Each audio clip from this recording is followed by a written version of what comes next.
안녕하세요. 창업하는 의사 다다기윤입니다. 지금 이제 슬슬 연말이에요. 그래서 지금쯤 내년을 생각하면서 고민을 좀 하고 계시는 분들이 있을 것 같아서 예비 창업 패키지를 꼭 해야 되는 이유에 대해서 3가지로 좀 정리를 해보려고 합니다. 사실 예비 창업 패키지 아시는 분들이라면 다들 당연히 하려고 하실 텐데 생각보다 해야 되나 말아야 되나에 대해서도 고민하시는 분들이 꽤 있더라고요. 왜냐하면 아무래도 일단은 합격하는 것 자체가 꽤 어려워요. 합격하기 위해서 서류도 그렇고 발표도 그렇고 굉장히 많이 신경을 써야 되고, 그리고 탈락할 가능성도 굉장히 높고 경쟁률도 높고, 그리고 심사도 까다롭고, 그리고 그렇게 합격을 하더라도 돈 받는 과정도 정말 힘듭니다. 제가 지금 예비 창업 패키지를 하고 있지만 진짜 돈 쓰는 게 이렇게 어려운 줄 몰랐어요. 제가 돈을 그냥 흘리고 다니는 사람인데 아무래도 그런 엄격한 기준과 서류를 챙겨서 사용을 해야 되다 보니까 굉장히 힘든데, 그럼에도 불구하고 저는 예비 창업 패키지 정도는 하면서 창업을 하는 게 맞지 않나 생각을 합니다. 근데 이게 만일 장사를 할 거다 그러면은 사실 꼭 뭐 예비 창업 패키지 할 필요 없겠지만, 사업을 할 거다, 창업을 할 거다, 스타트업을 할 거다라고 하면은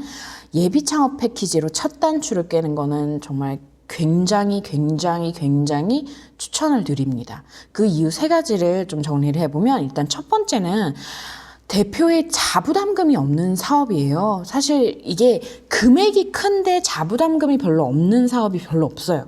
이 이후에 진행되는 예비 창업 패키지 다음 단계로 알려져 있는 뭐 초기 창업 패키지, 창업 도약 패키지도 이게 지원을 받는 만큼 나도 돈을 내야 돼요.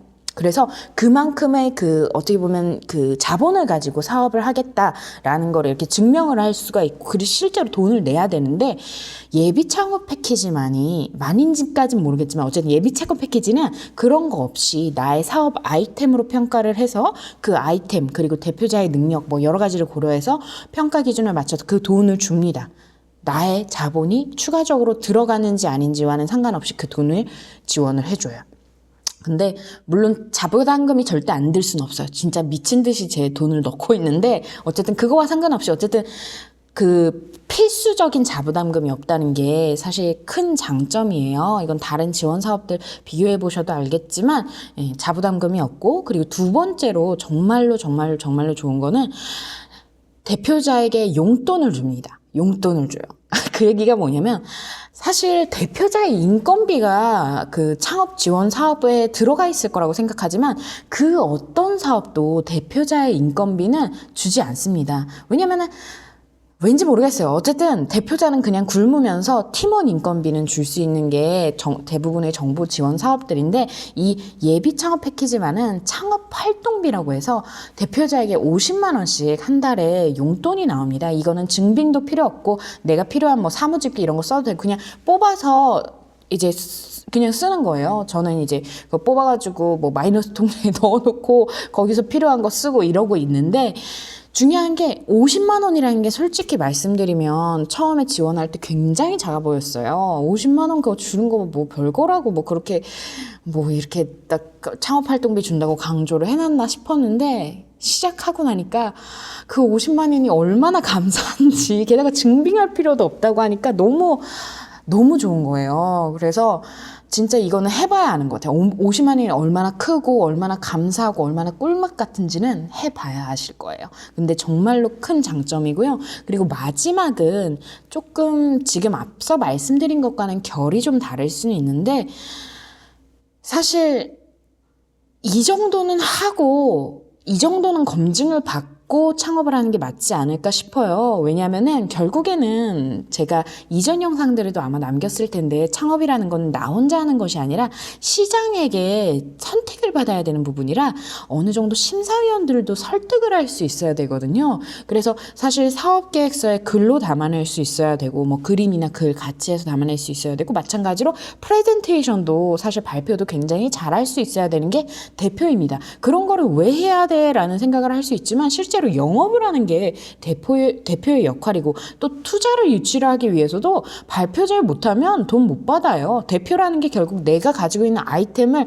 이렇게까지 잘 구현해낼 수 있다 뿐만 아니라 이거를 내가 사람들이 사게 만들 수 있다. 아니면 살 수 있는 시장이 분명히 있다. 그리고 그거를 표현할 수 있어야 되거든요. 그래서 그런 과정을 어떻게 보면은 연습을 하는 거예요. 저도 제가 점점점 좀 이런 정부 지원 사업들을 계속 도전하면서 말도 그렇고 어떤 방향으로 그 사업을 진행해야 될지도 계속 고민하고 계속 발전시켜 가고 있는데, 말씀드린 것처럼 사실 처음에는 사업계획서 이거 명단 이렇게 쫙 나온 거 보면서 아니 이걸 어떻게 채워? 나는 가늘고 길게 가고 싶은데 이런 것까지 다 생각을 해야 돼? 라는 생각도 했어요. 근데 제가 창업을 해보니까 알겠더라고요.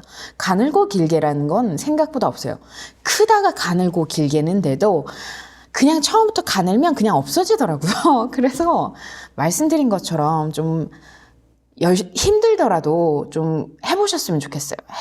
예비 창업 패키지에 도전을 하고 예비 창업 패키지에 합격할 수 있을 때까지 열심히 뭐 만들어서, 혹은 다른 좋은 지원 사업이 있다면 어쨌든 지원 사업을 해서 내가 이거에 이 사람들, 이 심사위원들을 설득할 수 있을 정도의 사업을 만들어 놓고 시작을 하시는 게 그래도 실패할 가능성이 조금이라도 줄어들지 않을까 싶습니다.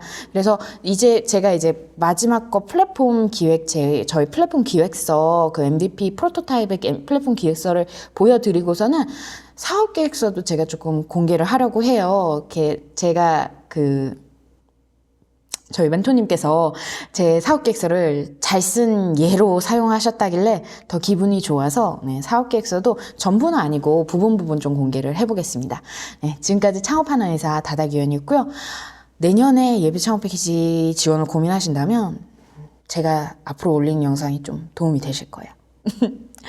우리 같이 화이팅입니다.